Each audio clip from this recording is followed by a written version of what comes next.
Afternoon. A real warm and fuzzy title for the talk, but certainly as we have gone through, it's something that it truly needs to be the mindset. My name is Kim Garrett. I'm the director of Victory Health Partners in Mobile, Alabama. Let's see. So I wanted to take y'all into Victory a little bit so you can see this is a brand video that we put together recently. I'm going to start it from the beginning. Hope is. This is how healing happens. This is where hope is.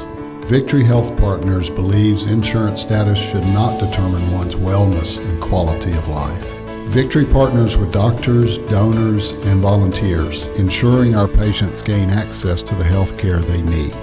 At Victory, a community is committed to one another. Patients can expect they will enter a medical practice where they will be seen as a person and receive comprehensive care ranging from primary care, medications, mental health counseling, dental, diagnostic testing, nutrition, women's wellness, specialty referrals, and even surgeries. As a medical practice for adults without health insurance serving the Gulf Coast, healing and hope is our mission. And this is accomplished through a community coming together to care for our community by providing compassionate and comprehensive health care. Victory Health Partners, Christ-centered health care for uninsured adults. I'm going to let Abe Harper introduce himself. So as Kim mentioned, my name is Abe, and I have the distinct privilege of serving as a partner to Victory Health in our company at Harper Technologies. But more specifically, my brother and I started this company in 2003. And effectively, we're what you would affectionately know in the real world as nerds. That's what we do. That's the gift and the talent that we were blessed with, and we carry that with passion and flavor everywhere we go. So we're really what I like to call a concierge culture IT services firm. That means that we are a white glove approach to literally everything. We don't like to leave people to figure it out on their own, but we get in the trenches with them and we fight it out. We figure out what their pain points are, what their nuances are, and what the experiences are that they're going through. And what that allows us to do is really focus on a topography and a space that most individuals are really intimidated by and often really anxious about. So it gives us a chance to kind of pour in and love on people, but also to do something that we feel that we've been implicitly blessed and favored with as a skill set, because not everybody understands ones and zeros. So our mission statement, our goals, our slogan all tie together. They're really all about the customer. The client is by and far our first responsibility. So for us to be able to serve in the role with Victory as one of our clients, we've always been always been privileged, but then to be able to serve a friend and a family organization that's parallel to us in our same market really adds a lot of extra value. So just a quick bullet point on our services that we provide. It's voice over IP, managed IT services, cybersecurity, embedded CIO and consulting, concierge level handling, and remote support. So we literally can do everything from fixing your broken anything that has a power button, if you bring it to us, all the way up to helping you develop policies, postures, and principles for how you operate within an enterprise IT environment. That's about as non-nerd as I can really make our description of who we are.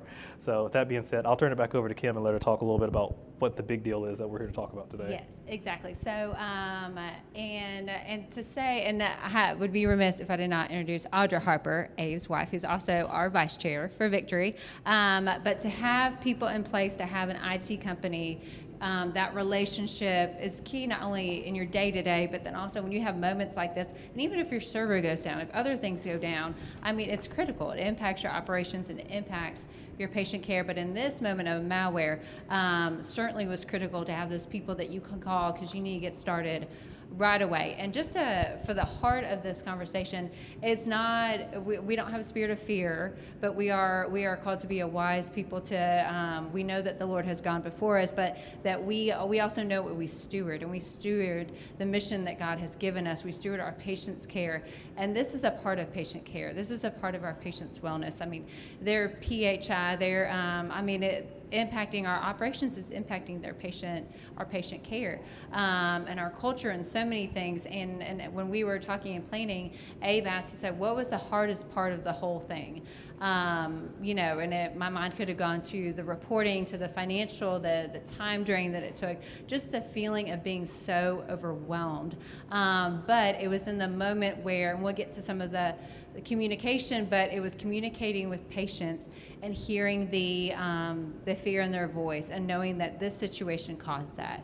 And we had been doing, what I thought was enough for the clinic and our operations and our training and our policies, but it can happen to anybody. I mean, we see with United Healthcare right now and other major companies that are facing this, and we would be foolish to think that it could not happen to clinics. And Abe will get into more of just a huge scope of cybersecurity and malware attacks, but it's something that just as we would not let a physician go into the exam room without insurance, this is really the same case. Like, we pray that we never have a malpractice case or anything that comes up, but it's the same type of urgency and protection that we have to have around our practice, around our patients, because it's certainly a part of their awareness.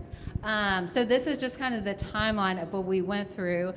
September 23rd will always be the date in my mind. It was just one of those moments that always comes back to mind. That is the day of our malware attack. And I was taking my 2-year-old to daycare, and I got a call from the man who had been doing a lot of our IT. He was a volunteer at the time. He had been with the clinic from the beginning. We're in our 25th year. So long established relationship. He does IT for the county, so someone who's very suited to serve as this volunteer role. Someone who we trusted, who knew us very well. He called me and said, "Kim, something's going on. I'm going to the clinic. I think it's something significant. I'll give you a call." So he'll get me looped back in. But this was kind of our whole journey of, okay, this was a malware attack. We had a full-blown ransom letter from the threat actors, and our information's on the dark web. I mean, all these terminology you never thought you'd have to use, but then it's having to send a report to the FBI and Homeland Security and all this reporting that it's like I had no idea that that's all that it entailed.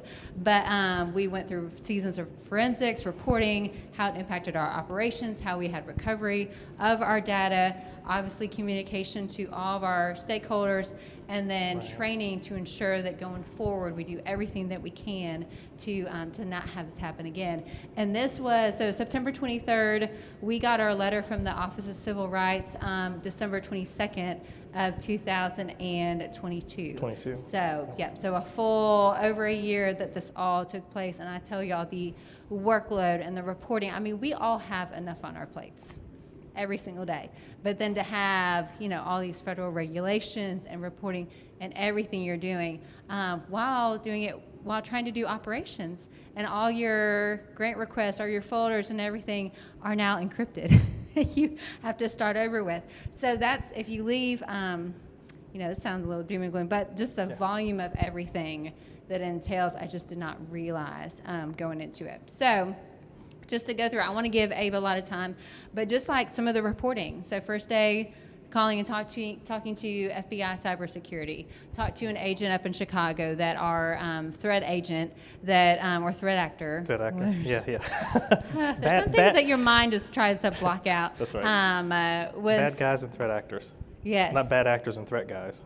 That's right. No, not them. And something that was we were talking about earlier, that was something we were reading through the letter on the computer, and talking about these threat actors, and a board member, someone was like, why don't we just reach out to them and see if we tell them what we do, that we're a good cause, we're taking care of people. And it's like, they don't care. They really do not care at all. So it's like, that's a good thought. They're just in it to make a whole lot of money. Eventually, you have a certain amount of time before you have to report to the Office of Civil Rights. Obviously, reporting to your patients. The first initial is obviously getting IT right there, communicating to your board, telling your staff and your volunteers what they need to know, but keeping it internal. We were not blasting out right away because we needed to figure out exactly what was going on first. So we had a timeline with our reporting, but then also giving, especially our staff members the tools like the scripts. It's like if someone calls, if this is what we say. This is we're making sure we're saying the same message. We're all in the same in our communication. Talking to any vendors, you think about the ripple effects, especially if you're using an EMR. Are there other vendors or other people who are plugged into your network that they might have the risk of being impacted through malware? And then with the through Office of Civil Rights, there's a number, if you have a certain number of patients who are impacted, and it's a small number, so probably everyone would have to report. You have to do a press release. You have to communicate to your patients, whether through letter, through phone, and you have to provide a 1-800 number for them to call. That's where patients were calling me and had to talk through that, provide credit counseling, all sorts of things. And you have to document every single one, because once you send your report, then there's a follow-up report to show, you have to show that you followed all the requirements, so show even more reporting. And to have to send it out to media, it's not your favorite press release to send out, but having those media relations, sending it to reporters who know us, who we can trust.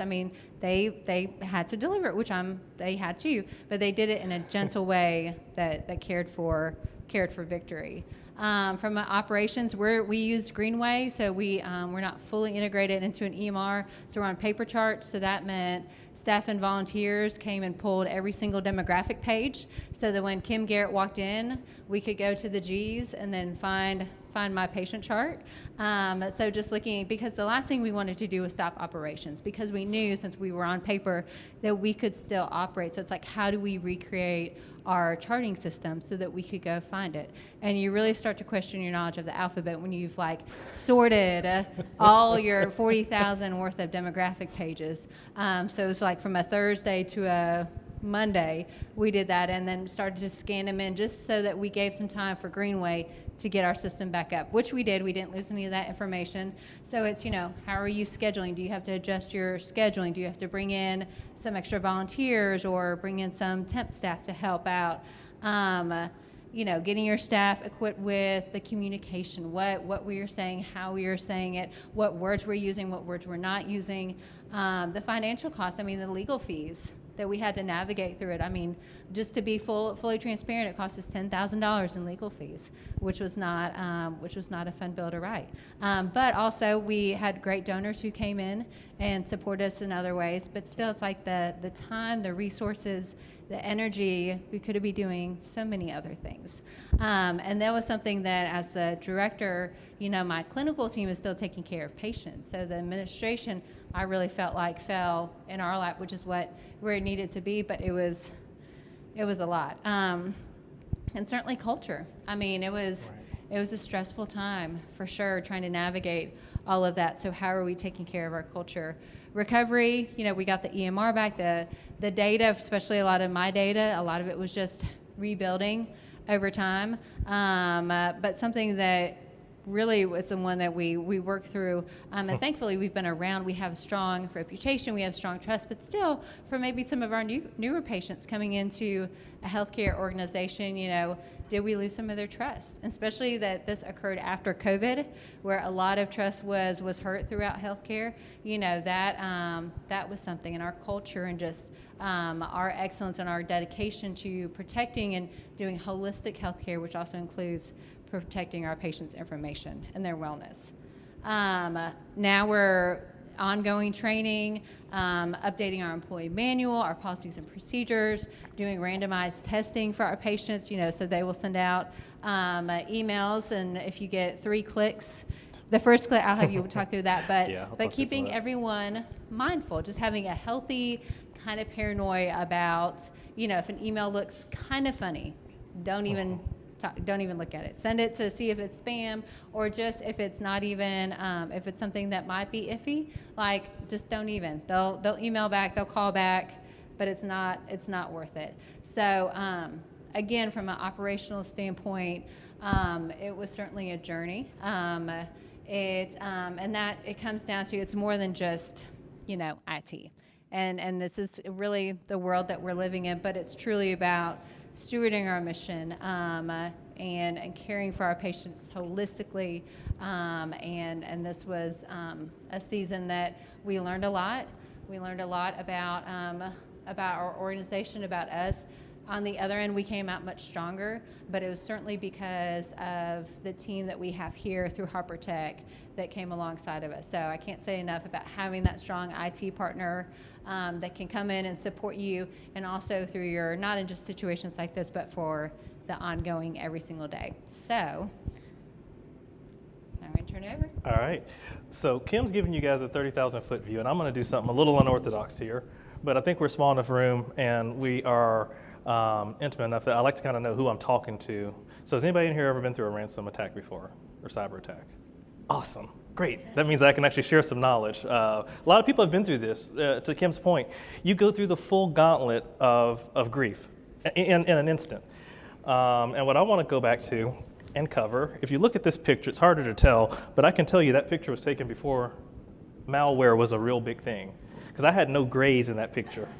I also am a lot less pixelated now, which means that I've gotten more refined, so it's aging. But all jokes aside, this is a very serious moment. And why does it matter to us? Well, if you look at this slide, what we talk about here is a lot of the why behind it.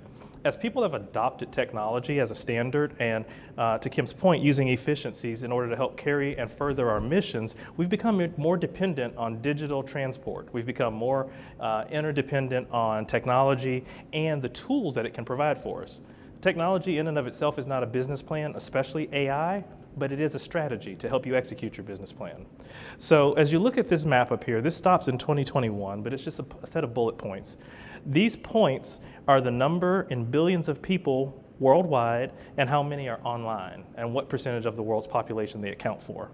So from 2004, 20 years ago, to 3 years ago, we went from 16% of the world's population having online access, which means they have a computer, they have a modem, they have some type of, not necessarily broadband, that's a whole nother conversation, but they have some measured level of access to the information superhighway, or what we know now as the knowledge environment.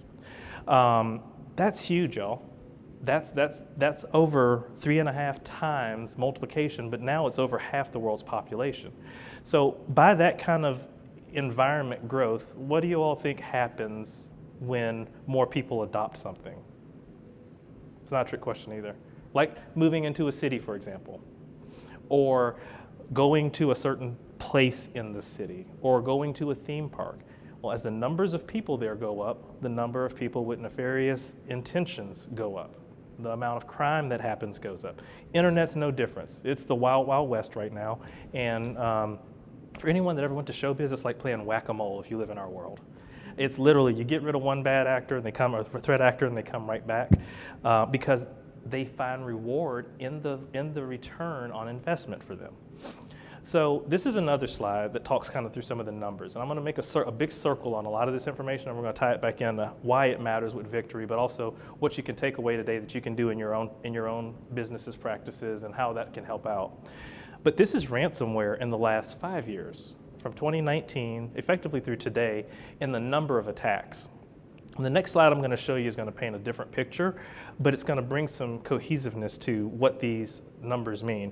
If you look at that, in 2019, ransomware just seems like a newborn fledgling in the IT world, right? It's getting its legs under, starting to walk a little bit. 187 million attacks. Globally, that's not a bad thing. That's actually a pretty low number. But by 2021, look at that number. It's almost 3 times what it was, over 3 times what it was previously. But now if you look at 22, 23, and if I had 24 up there so far, you would see that the trend line is actually going back down. Well, what's happening? It's not that the bad guys are going away. It's not that things are getting more harder for them to break into. But we'll use Colonial Pipeline as a case study. Everybody remember Colonial Pipeline hack? Anybody not familiar with it? Okay, good. So back in 2021, right around the time 4 months before the Victory Health Partners incident, Colonial Pipeline, who carries fuel along the entire Atlantic seaboard, had their system of OT, or operational technology, breached. Now, what operational technology is the valves that turn things on to move fluid, and that is a technology asset. Well, the the threat actors figured out, hey, if we can find a way to shut down fuel movement on the infrastructure, guess what we can do? We can get paid. We can get paid a lot of money. So Colonial Pipeline had someone who had a VPN that was a vendor, virtual private network. It's a secure method to get into their office network and work. That vendor was terminated. They didn't close out that account, and then the bad guys got that account, and guess what they did? They found their way into the network, and they started doing things, and they found a way to make money. Now, they could have hit 3,500 gas stations in the time it took them to hit Colonial Pipeline as bad guys. Why did they go after Colonial Pipeline? Low-hanging fruit, right? It's an easy access. They figured out an entry point, and they tricked somebody into giving them the information. And that's the key point. The bad guys, going back to my previous slide, have not figured out that, or they have figured out now that they don't need to work as hard. What you're seeing on the number of threats in 2019 through 2021 is they were working very hard to get to information using trickery or methods where they would go into the system and pull down your credentials and your information by brute force or just using software to try and figure it out. How many of you have a training program now for email usage or anything of that sort where you get fake emails and you have to avoid them? You ever seen one of those? Okay, so we're going to talk about that too, because that's part of the training curricula that Kim talks about. If you look at 22 and 23, what they figured out, the bad guys, I don't need to guess your password. I need to trick you into telling me your password. It's a much cleaner line of access. Nobody knows I'm in the system, and I can make more money at it. So stepping forward, the numbers are going down, but the values are going up. So how can I stay safe? When you start talking cybersecurity, that's a big, bold word that we use right now for sensationalization around a very simple, non-complex construct. Cybersecurity is the method of taking your data and keeping it safe. I couldn't put it any simpler than that if I wanted to, but there's an ounce of prevention is worth a pound of cure.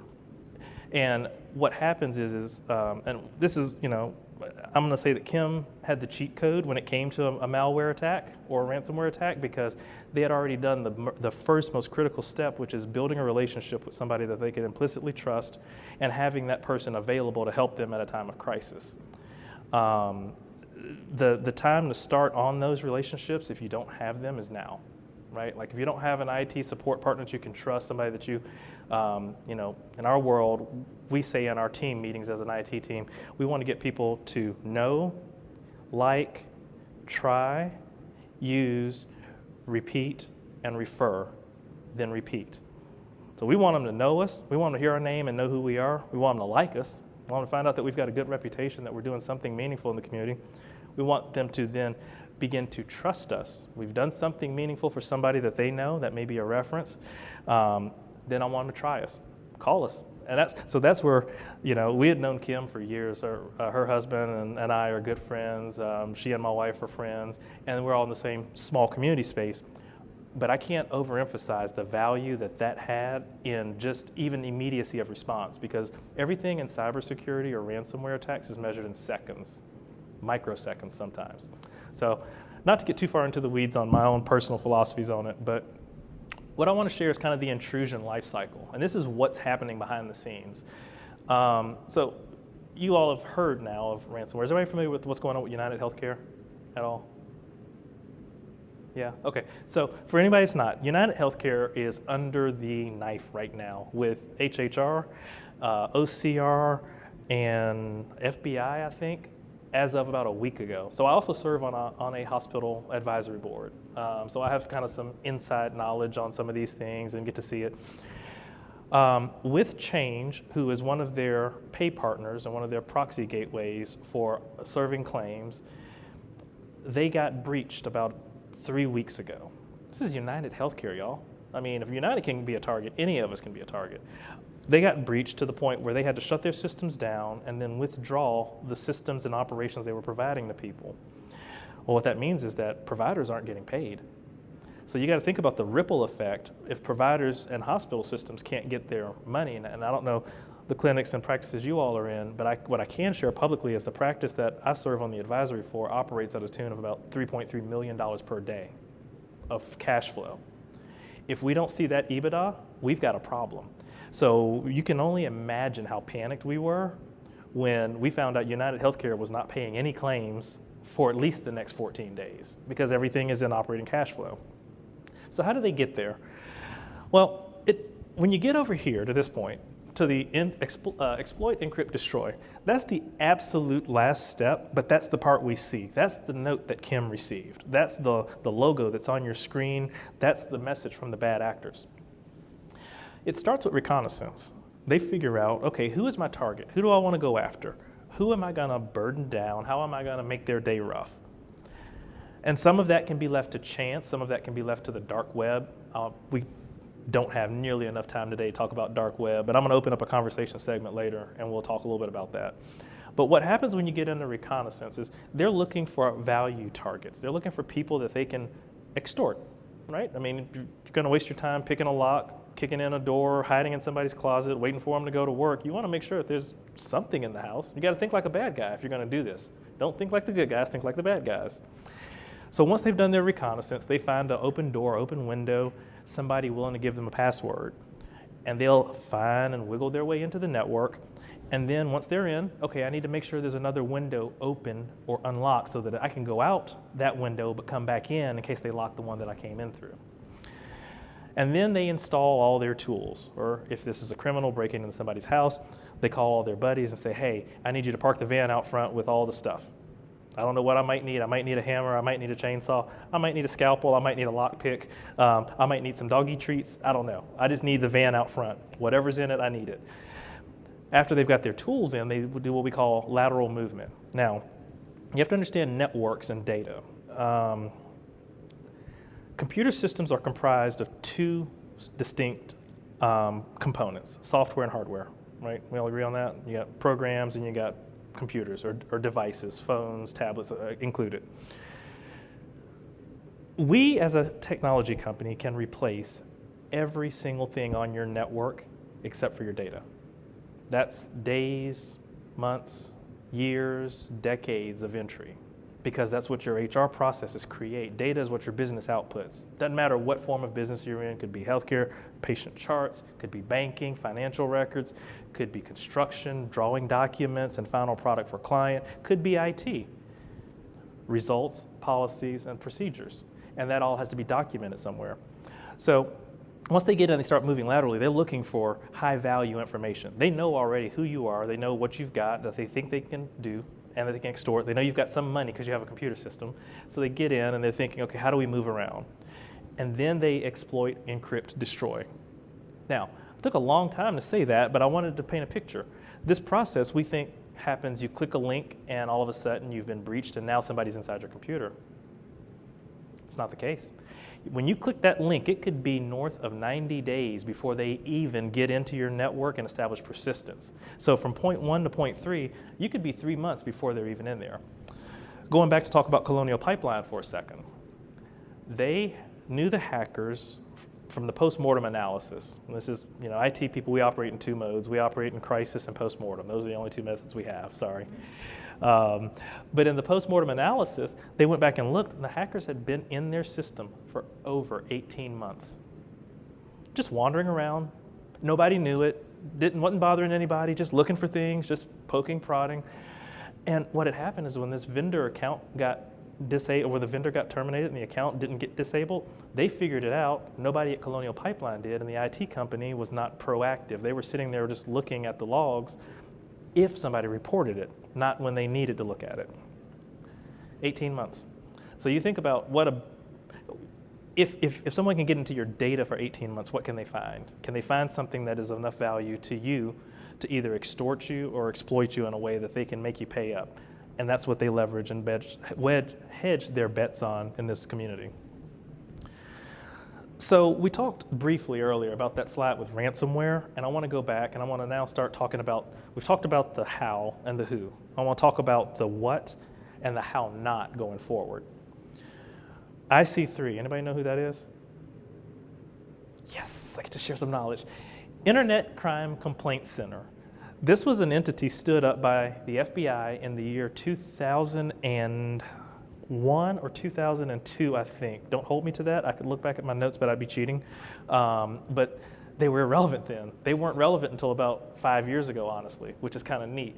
They stood up this company because what they noted back then, I'm going to date myself a little bit, but in the AOL, Yahoo, and CompuServe days, that if someone had a bad effort against them in a digital context, they deserved the same due diligence and process of remedy as would someone that were attacked by a criminal in the physical sense, right? So we have to think about this in a physical sense and in the data sense, but then, let's talk about it in the spiritual context too, right? It's the same thing. You're being attacked.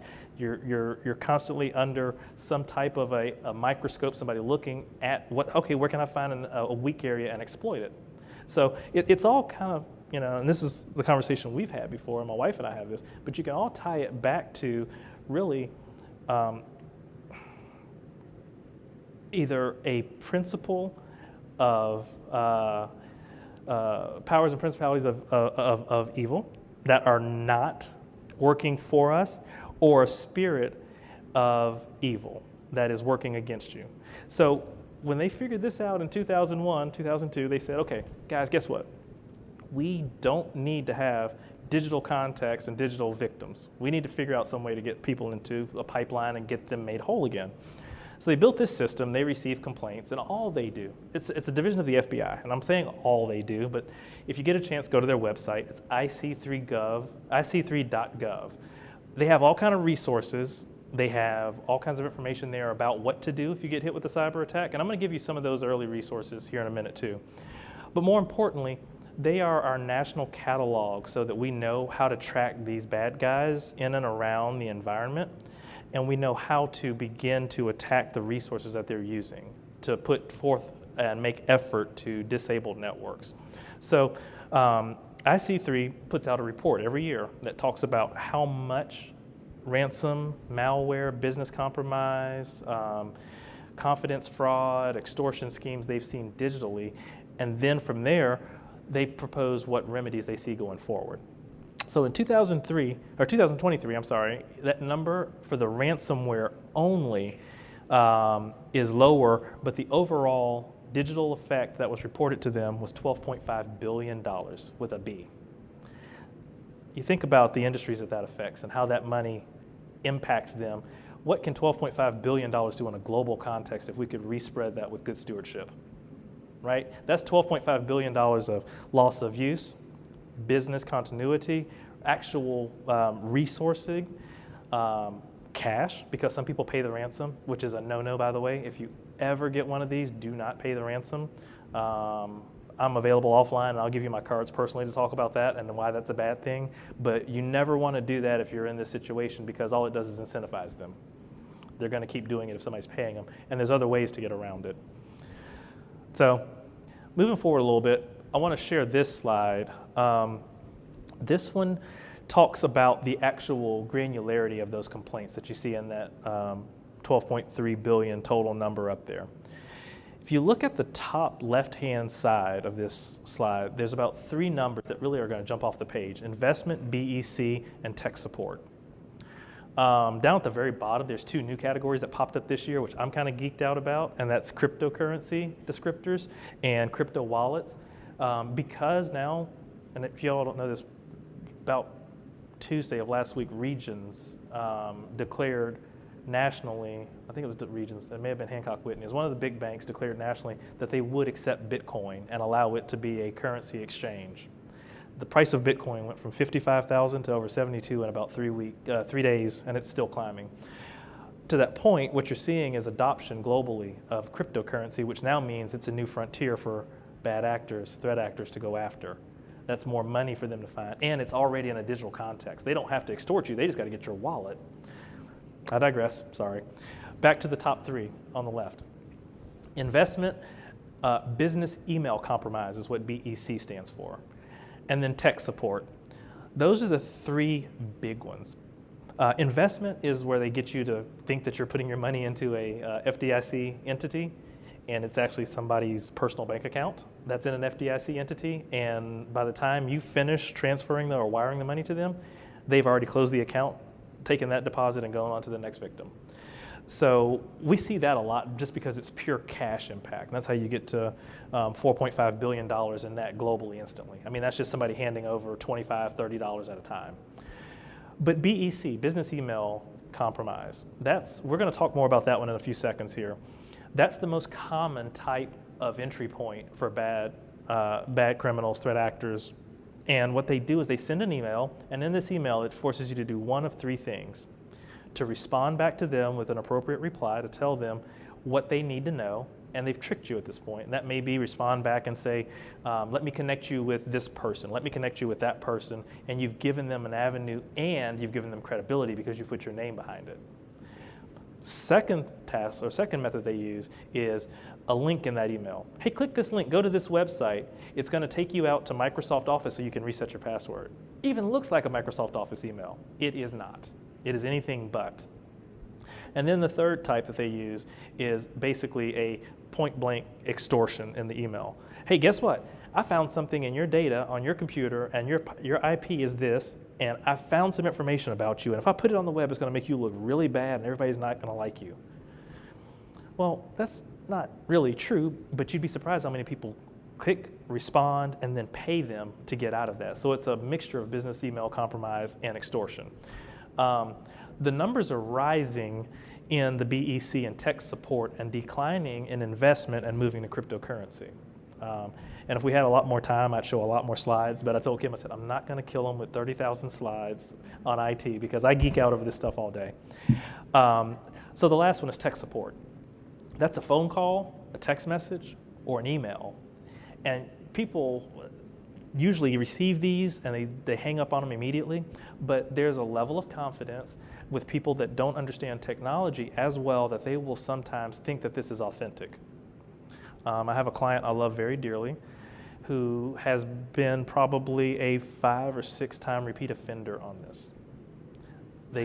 No, it's not Victory. I'm sorry. No company present is in that category. But what they do, she's a single user. She uses her computer to output, I think, what is it, Cricut or sewing? It's like sewing stuff. It's artistic. I can't draw a ruler. I mean, I can't draw a straight line with 2 rulers and a pencil, so it's well above my pay grade. But you click that link, and you let them into your computer. If they call you on the phone and say, hey, I'm with Microsoft or Dell. And once they get in, they've got access to everything there, including your bank account information. Now they don't even have to extort you. They can just go wire it themselves, especially if you do online banking from your computer. So what we've seen in the last couple of years, those 2 categories, if I can really kind of paint the picture for you, they started out down here around advanced fee and identity theft, which is also, side note, look how far down identity theft is. That's what we all worried about for the longest with the Dillard's compromise, TJ Maxx a few years back, JCPenney, Target, I don't know if y'all remember that, around Christmas of COVID year, 2020. They all got hit big time and lost huge databases of information.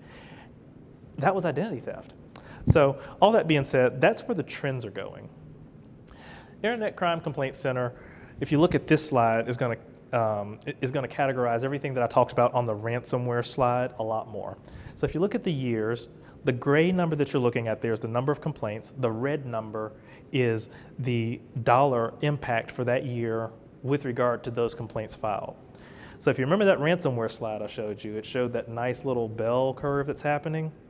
This one here, if you look at after 19, the number of complaints just almost levels off. Almost just drops to a flat number, but look at the cost of it per year. It's still increasing.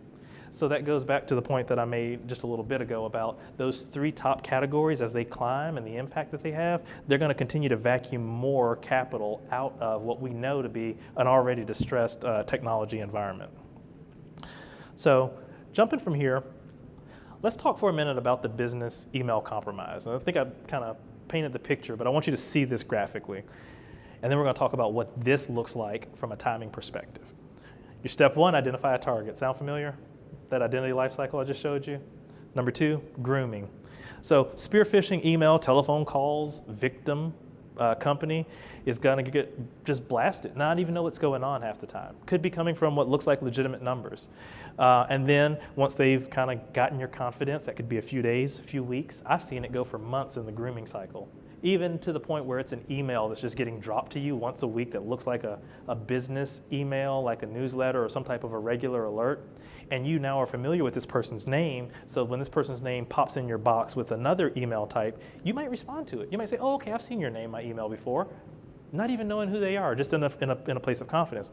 That's what they want. They want you to become confident and trust them. Then they're going to ask for some information. They're going to say, hey, we're going to exchange some information, we're going to share something, and then they're going to get you to either wire money, send money, change payroll information, if you've seen that one come through, change wire instructions, and then they're going to run. They're going to bolt. So, talked a lot about all of the bad stuff. What do we do about it? Plan, practice, protect. This is what I call our 360 sphere of influence and attacks on the bad guys. And this is how we approach every incident with clients and every incident that we have as a recommendation. So the first thing you're going to do, and I'm going to talk about how to respond separately here in a few minutes to an incident, but the first thing you're going to do is you're going to make sure you've got good backups of your critical data. That's your planning. Again, we can replace everything in your network except for your data. So if you've got a backup, and not just one backup, but two, because if they infect one backup and it backs up the next day, you now have still no backups. So you have to have what's known as the 3-2-1 rule. 3 copies, 2 locations, 1 offsite. And if you take nothing else away from my conversation today on your backup of your data, take that away, please. Because what that does is that gives you an air-gapped method, what we call air-gapped in our industry, which means the bad guys can't get to it because it's off-network or it's immutable. That allows you to always have what is your information at your fingertips and at your access. Now, number 2 on this circle, and we're actually working counterclockwise, but it's going to be your implement policies for protection. And, you know, we're all people of faith here.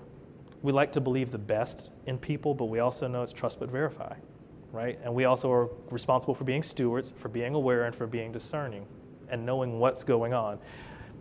Policies are not going to keep the bad guys out, and they're not going to keep bad people internally from doing bad things that might cost you money. What they will do is they will paint a very clear picture of the culture you expect. They will paint a very concise outline of how you operate within your IT confines. And if you ever have a moment like Kim did and Victory did, where you have to attest to it, being able to point to that for the Office of Civil Rights and for HHS is everything. Because we had to actually create policies, we had to create a master plan strategy, we had to create a roadmap, we had to create multi-factor authentication. What else? We had probably about 60 items we had to create for them. So the policies component seems menial. Like everybody looks at it like, you know, it's another thing. I need to change a password how often? I need to do what, how frequently? It is another thing, but it is the thing when you need to defend your position with regard to what has happened with information. Next, implement staff and team training. This is the one Kim hit on. Your staff and team training makes sure that they know that their data is being backed up, that they know that there's policies in place, and that they know there's bad people coming for them. You'd be surprised how often we hear from people that, I had no idea that somebody would do that. Who would want to do that? Why would they want to get to my data? Why would they do this to me? And to Kim's point, you know, we kind of laughed and kind of tongue-in-cheek and we're cute about it, but when I say all the stages of grief, when you sit there and think to yourself, okay, will these people that just stole all of my data and locked me out of my own system actually care if I am a faith-based, good effort provider for the underprivileged or underserved? Like at that point, we've gotten so far behind the damage curve with regard to what they've done to us. You know, we don't really know how to respond to it. That's why your team has to be aware. Hey, these things are real. This the same way we have to be in a spiritual context, aware of the threats that approach us, right? Like we have to know what those look like, and so that we can defend against and mitigate for. I'll just bring up just one thing too. Not only for your team, but also how many, you just have to think all the people touching your IT, whether it's also your volunteers, your front office volunteers, other, you know, to make sure that everyone is aware of your policies, your procedures. And as you have these training, you know, every staff training I have our IT training, and I have it documented because that was something within our reporting back to the Office of Civil Rights. We had to show all of our documentation, and that's like we have a paper trail of everything, even if it's a reiteration of, remember our policies, our procedures, having it documented. But to have it for all of the, we have tons of medical students that come in, we have tons of volunteers, some people come in for a short amount of time, other are ongoing volunteers, but remember you're volunteer based. So anyone who has access, having who has access to for Wi-Fi, who's on the guest network, who's on all of those things, just to take into consideration, and all the people touching your IT. And praise God, we had no fines from the OCR, but that's one of those with the reporting, looking at what the fines could be. It was truly a blessing that it was really just $10,000 that we had to pay for that, because it could have been, it could, for some clinics, the smaller size, it could truly, shut down some of the operations. Thanks, Kim. And that's a positive note. Yes, no, and that's a good key point. That literally is what happened with Colonial Pipeline and how they got breached. They didn't properly inform the people that were auxiliary to their core staff that were touching data. And you do have a fiduciary duty as a data holder. You're a data warehouse if you're holding information. If it's PII, especially, you are responsible at all levels. Doesn't matter, So I serve on a few public boards, and I'll share kind of a context that I've heard that is tongue-in-cheek, but it's cute to me, and I like it. They said, you can't have a full heart and an empty head. In other words, your intentions and your knowledge have to align to execute the mission that you've set forward on. So you can't say that ignorance is my out from this. So when you're dealing with somebody's social security number, their home address, their bank account information, their medical history, right? That's their dignity. That's their person as a whole. You've got to have a level of responsibility for that. And to Kim's point, you're very much responsible for training anyone that can touch that data. The last two kind of go hand in hand with the immediate response at the end. And that's have a third party that's making sure you're auditing annually, and then have a conversation with your insurer about cyber liability. One of the things, and Kim, I don't think you guys had cyber liability at the time, and that's why we had to end up paying out of pocket for the legal fees. Cyber liability has about 17 or 18 different flavors of types underneath it. Everything from wire fraud to social engineering to business interruption. You want to make sure you've got that in place well in advance of, and that you're protected before something bad can happen, because you can't get it for almost a year after, and you have to then have a roadmap forward to prove that you've done it going after that. So that's really kind of the bottom line up front on most of all of that information. I told Kim I would save some time for Q&A. I do want to share a brief story, if I've got a couple of seconds before we do that, that kind of talks to the response. If you've ever been in one of these situations, and we do consider these crises, this is emergent crisis type response. This is like natural disaster or tornado response. This is a big deal. There's, let me digress for a second here again. A little known fact about me, I'm a fun dad, but I'm also a private pilot. And that's my kid's favorite secondary weekend retreat aside from fishing, I think. As a pilot, I was learning to fly.